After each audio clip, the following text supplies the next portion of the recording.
নমস্কার, আমি সুমন কাঞ্জিলাল। আজকে একটি গুরুত্বপূর্ণ বিষয় নিয়ে আলোচনা করছি। আমাকে আমার একজন পেশেন্ট এসে জিজ্ঞেস করলেন যে আমি প্রায় 10 বছর ধরে হস্তমৈথুন করছি। এখন আমার শরীর অনেক সমস্যায় জর্জরিত। লিঙ্গ আঁকাবাঁকা হয়ে গেছে, আমি অনেক দুর্বল হয়ে যাচ্ছি। কাজ করতে গেলে শরীরে অনেক কষ্ট হয়। আমার চোখের নিচে কালো দাগ পড়ে গেছে। আমার বয়স যখন 15 তখন আমি হস্তমৈথুন শুরু করি। এখন আমার বয়স হচ্ছে 25 বছর। এখন আমি কি কখনো বিয়ে করতে পারবো? এখন আমার মন চায় মরে যেতে। তো আমি তাকে বললাম যে আপনি বিয়ে করুন, সমস্যা নেই। আসলে আপনি অতিরিক্ত হস্তমৈথুন করেছিলেন এবং প্রায় 10 বছর স্থায়ী ছিল। আর এতদিন হস্তমৈথুন করার উচিত হয়নি, যার প্রভাবে আপনার শরীর শুকিয়ে গেছে, আপনার মাথা ব্যথা হচ্ছে, হ্যাঁ, এবং আপনি দুর্বল হয়ে পড়ছেন। তো এই সমস্যাগুলির কিছু নিয়ম মেনে চললে এই সমস্যা থেকে কিছুটা মুক্তি আপনি পাবেন।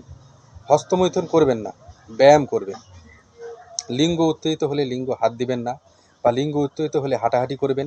একাই রাতে ঘুমাবেন না, পর্নোগ্রাফি দেখবেন না, যৌন বিষয়ক চিন্তাভাবনা করবেন না, বন্ধুত্বপূর্ণ সুস্থ সুন্দর সম্পর্ক সৃষ্টি করবেন। কোনো পর্নোগ্রাফি দেখবেন না শোয়ার আগে বা শোয়ার সময়। ঢিলে ঢালা পোশাক পরবেন সব সময়, টাইট আন্ডারওয়্যার পরবেন না। দুশ্চিন্তা কমাবেন, পর্যাপ্ত পরিমাণে ঘুম এবং বিশ্রাম নেবেন, বেশি করে জল পান করবেন।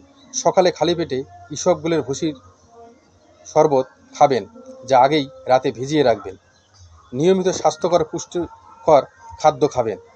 আপনার স্মোকিং বা অ্যালকোহলের অভ্যাস থাকলে তা পরিহার করুন আস্তে আস্তে।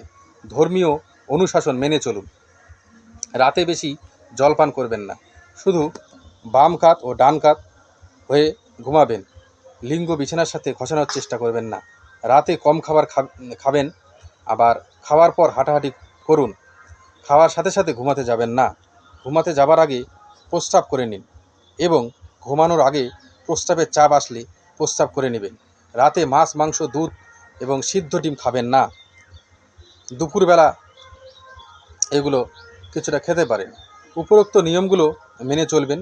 যদি উপরোক্ত নিয়মগুলো আপনার বিয়ে করার পূর্ব মুহূর্ত পর্যন্ত মেনে চলেন, তাহলে বাবা হতে পারবেন ঈশ্বরের আশীর্বাদে। আশা করি আমার এই কথাগুলো আপনি বুঝতে পেরেছেন। নমস্কার।